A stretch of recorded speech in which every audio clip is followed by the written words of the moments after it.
Time for a change of pace, though. At least at first. The next segment is about Land Rover, and we'll be starting out with the Type 3.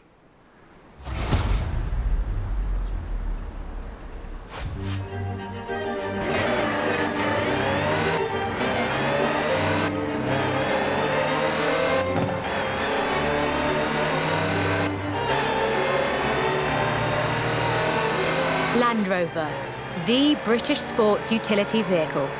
But before that, they were actual utility vehicles.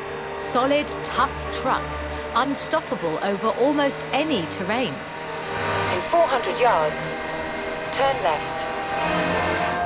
The Land Rover Type 3 marks the point where that shift begins. And we'll be looking at what that meant.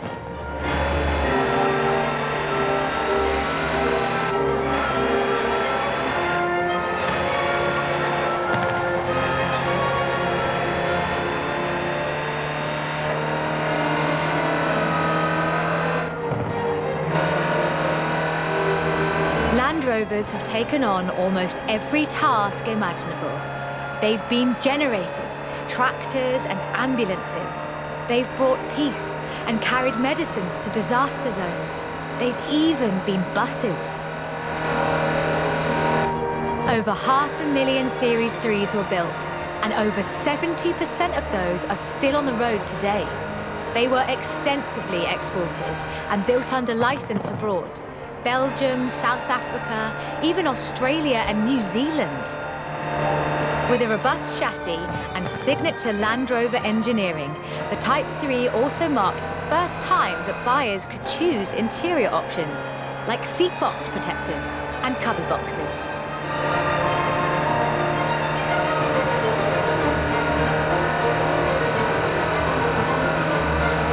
That trend continued. And by 1982, Land Rover were offering the county-spec Type 3. Leisure drivers could choose from such luxuries as all-cloth seats, soundproofing and tinted glass. The trend was increasingly clear, and the future of the Land Rover was starting to take shape. If you squinted, you could already see the shape of the first sports utility vehicle, the Range Rover.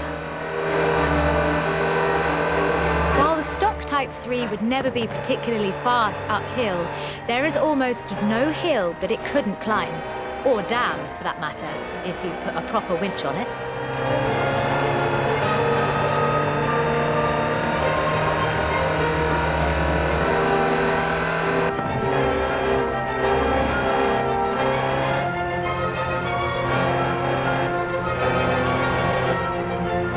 In 1978, a Series 3 was custom-built for Her Majesty Queen Elizabeth II.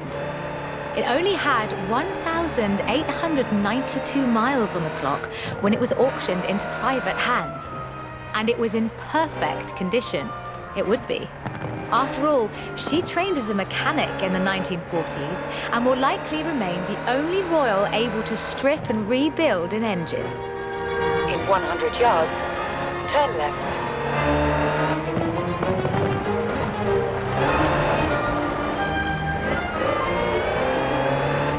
In 200 yards, you will arrive at your destination.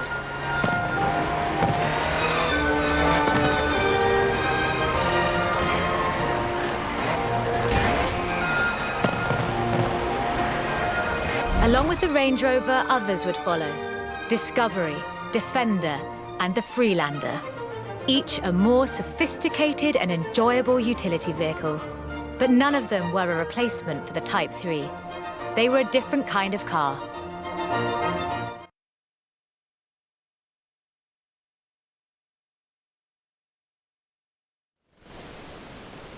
The Type 3 was arguably the first sports utility vehicle, an evolution of the design that would lead ultimately to this. The Bowler Nemesis, an off-road racing vehicle that turned into a production SUV, the Nemesis EXR. It sports a turbocharged 5-litre Land Rover Jaguar engine, crammed into a carbon fibre chassis with integral roll cage. It even has the grille, headlights and rear lights from a Range Rover.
more time in that car, but we really do need to get this shot today.